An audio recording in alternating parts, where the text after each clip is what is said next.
सुप्रभात. श्री परमरहस्य वाचन अध्याय 14वा श्लोक क्रमांक 25 ओवी क्रमांक 72. श्री गणेशाय नमः. श्री गुरुभ्यो नमः. श्री सरस्वते नमः.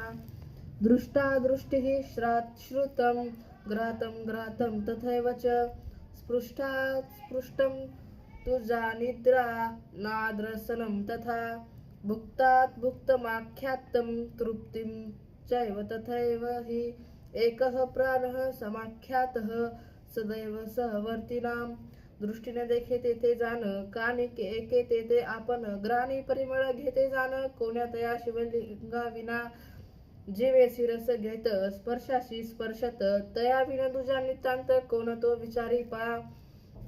प्रणवादी विषयी तृप्ती होत, तोची तो समस्त तया शिवलिंग विन मात, तेथ बोलीची नये. ऐसा सर्वत्र लिंग व्यापक जाण, तेची सोय झाली आपण, आपण या तया भिन्नपण न देखती कदा.